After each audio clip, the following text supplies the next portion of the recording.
उर्मिला जी, आज आप पेश हुए, आपके बयान हुए, क्या बात हुई?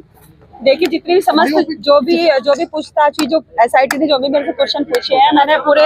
हर तरह के मैंने सारे जवाब दिए हैं, ठीक है ना। और ये 6-7 घंटे मेरे ख्याल से SIT जांच चली है, और जो भी चीजें हमें पता थी, सभी चीजों से रिलेटेड हमने पूरे सब जवाब दिए हैं,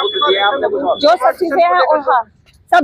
दिए, पूरी रिकॉर्डिंग भी बताई, टाइम भी बताया, हर चीज जो पूछा। इतने घंटे आप पता है कि बातचीत चली है, तो ऑडियो रिकॉर्डिंग के अलावा कोई अन्य सबूत भी आपके पास जो आपने SIT को दिए हैं? वो देखिए, बाकी सुरेश राठौर देगा, क्योंकि सुरेश राठौर और वो बहुत ज्यादा लंगोटिया यार थे, दुष्यंत कुमार गौतम, तो उन्हीं को पता है, उसी के विषय में वही। देहरादून की आपकी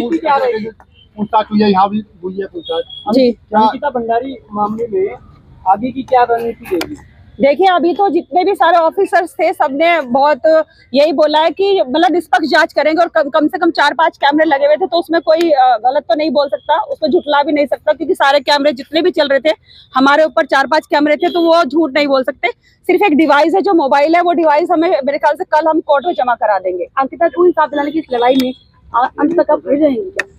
अंकिता के मैं मतलब जहां तक भी मैं चाहूंगी, मैं साथ खड़ी हूँ, अंकिता के घर वालों के साथ खड़ी हूँ, और उत्तराखंड के जो भी समस्त जनता उसके साथ खड़ी, क्योंकि अंकिता हमारी बेटी नहीं है, पूरे देश की बेटी थी। खाली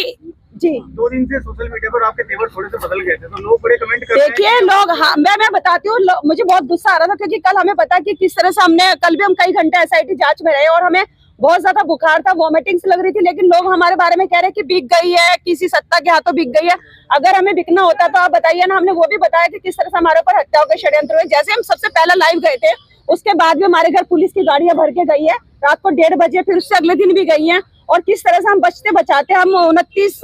29 दिसंबर को हम वहां से भागे हैं, शूटिंग से अपने भागे हैं, और शूटिंग से भागने के बाद हम किस तरह से, हमने ये भी बताया, हम गुरुद्वारे में रहे, किस तरह से हम रैन बसेरे में रहे, हम मोदी जी के, वो हमारा ईश्वर जानता है कि हमने नया साल इस समय हमने सड़कों पे बिताया है। बताया जा रहा है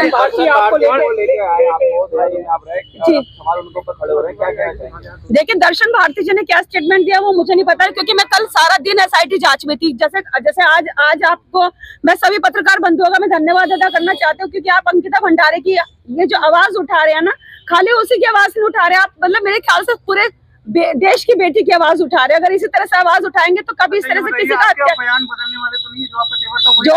मेरे तेवर, आप में 5 कैमरों के बीच में मैं अपने पूरे के पूरे 7-8 घंटे, आपको पता, आप लोग बाहर वेट कर रहे थे, तो लगातार सारे कैमरे चल रहे थे, तो वो पूरे उत्तराखंड को आपसे उम्मीद है, पूरे उत्तराखंड को उम्मीद है, मैं उनकी उम्मीद पे खरा उतरूंगी, और मैं जो बेटी है, जो अंकिता भंडारी जो बेटी है, उसे न्याय जरूर दिला कर रहूंगी। लेकिन हाँ, कल की जो वीडियो है ना, लोगों ने बोला कि तेवर बदल गए, शायद बिक गई, मुख्यमंत्री के हाथ, त्रिवेंद्र सिंह के हाथ, या कांग्रेस के हाथ, ये इस तरह की मिथ्या हमारे ऊपर आरोप न लगाए, और हम किसी सत्ता पार्टी से नहीं है, वो बात की बात है। उर्मिला जी, कई बार कहा जा रहा है कि अचानक से आप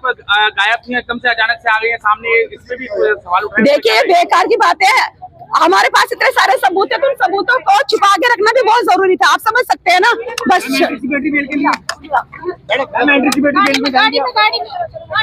बेल के लिए